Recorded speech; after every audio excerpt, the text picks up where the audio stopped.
Hi friend, আমি আব্দুল আলিম। আমি লেখাপড়া করছি প্রেসিডেন্সি ইউনিভার্সিটি গুলশান 2 ঢাকা এবং আমি সিভিল ইঞ্জিনিয়ারিং ডিপার্টমেন্টের একজন স্টুডেন্ট এবং আমি স্মরণ করছি আমার টিচারদেরকে। এখন আমি দেখাবো সিএসএস শেপে কিভাবে আমরা উইন্ড লোড অ্যাপ্লাই করব এবং এই উইন্ড লোড কিভাবে আমরা অ্যানালাইসিস করব। আমি সফটওয়্যারটি ওপেন করি। সফটওয়্যারটি ওপেন হলো। সিএসএস শেপে আসলে সাধারণত যেমন আমরা ইট্যাব বা অন্যান্য সফটওয়্যারগুলোতে আমরা ক্যালকুলেশন করে থাকি উইন্ড লোড সরাসরি দিয়ে, ইট্যাব 16 বলেন আর ইট্যাব 9-এ। আসলে এখানে সে সিস্টেম নেই, এখানে একটু অন্য সিস্টেমটা সামান্য ব্যতিক্রম। আমি প্রথম একটি মডেল এনে এটা দেখাচ্ছি, মডেল, নিউ মডেল।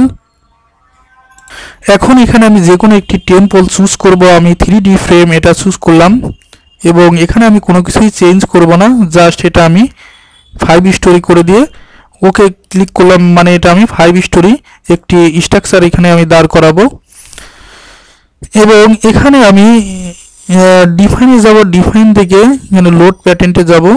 এখানে আমি WX মানে উইন্ড লোড নামে একটি লোড অ্যাপ্লাই করব, উইন্ড লোড যা উইন্ড, এবং এটা অ্যাড করে দেব। সরি, এটা আমি মডিফাইতে যাব। মডিফাই থেকে এখানে কোড UBC 94। এখন আমি এটা আমি মডিফাই লোড প্যাটার্ন এখানে গিয়ে এখানে আমি এটা ঢাকার জন্য 131.25 করলাম। এটা না করলে হতো, জাস্ট আমি দেখাবো উইন্ড লোড কিভাবে আমরা উইন্ড লোড সিএসএস শেপে আমরা কিভাবে অ্যাপ্লাই করব।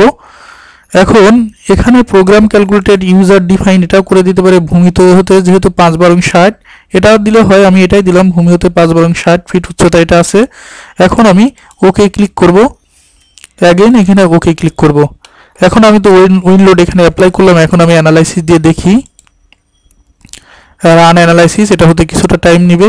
এখন অ্যানালাইসিসটি হয়ে গেলে আমি দেখে আসি আমার উইন্ড লোডটি আসছে নাকি। ফ্রেম WX, এখানে এক্সিয়াল ফোর্স দেখব। আমি এটা দেখতে পাচ্ছি কোনো, এখানে আমি অ্যাপ্লাই দিলাম, ওকে ক্লিক করলাম, কোনো উইন্ড লোড আসেনি। আমি পুনরায় দেখি মোমেন্ট ডায়াগ্রামটি। এখানে মোমেন্ট 33 অ্যাপ্লাই, আমরা ফ্রেমের জন্য মোমেন্ট 33 দেখি। এখানে আমি দেখতে পাচ্ছি কোনো উইন্ড লোডের এখানে ইফেক্ট আসেনি। এর জন্য আমি একটি কাজ করতে পারি, আমি সবগুলো সিলেক্ট করব। এর জন্য আমি কন্ট্রোল A ক্লিক করব কিবোর্ডে এবং অ্যাসাইনে যাব। লকটি খুলে আসতে হবে, লকটি খুলে আসলাম এবং অ্যাসাইনে যাব, জয়েন্টে যাব। জয়েন্ট থেকে এখানে কনস্ট্যান্ট এই অপশনটিতে ক্লিক করলাম। অ্যাসাইন থেকে জয়েন্ট, জয়েন্ট থেকে কনস্ট্যান্ট, এখানে ডিফাইন জয়েন্ট কনস্ট্যান্ট এখানে ক্লিক করলাম। এখানে আমি ডায়াফ্রাম দেব এবং এখানে অ্যাড এ নিউ কনস্ট্যান্ট, এখানে ডায়াফ্রাম 1 এর নাম থাক, এখানে জেড ও এক্সিস, এখানে আমি assign different diaphragm constant is diaphragm selected Z level, এখানে বিভিন্ন লেভেলে আছে যেহেতু এখানে স্টোরি 5-এর জন্য, এবং এটা আমি সিলেক্ট করে এখানে ওকে ক্লিক করব। অ্যাগেইন এখানে ডায়াফ্রাম আছে, আমি ওকে ক্লিক করব এবং এই ডায়াফ্রাম অপশনটি ক্লিক করে অ্যাপ্লাই ক্লিক করে আমি ওকে ক্লিক করব। এখন এখানে আসলে ডায়াফ্রাম এসেছে নাকি আমি এটা সিলেক্ট করে রাইট বাটন ক্লিক করে এটা দেখতে পারি যে ডায়াফ্রাম 1। এখন আমি অ্যানালাইসিস দিয়ে দেখব, রান নাও। অ্যানালাইসিসটি হয়ে গেল, বাট এখন আমি দেখি আমার এক্সিয়াল ফোর্সটি এসেছে নাকি। এখানে WX শো এক্সিয়াল ফোর্স, এখানে আমি শো ভ্যালু দেখব, অ্যাপ্লাই, ওকে। এই যে এখন ঠিকই এক্সিয়াল ফোর্স আসছে। এখন আমি মুভমেন্ট ডায়াগ্রামগুলো দেখে আসতে পারি। এই যে এক্সিয়াল ফোর্স বটমে সর্বোচ্চ এবং পর্যায়ক্রমে উপর দিকে কমেছে, যেহেতু এটা WX বরাবর দিয়েছি। এই যে X অক্ষের সাপেক্ষে উইন্ডে আসছে এবং এদিকে পর্যায়ক্রমে উইন্ড কমে গেছে। Moment 33 WX show value, apply, ওকে।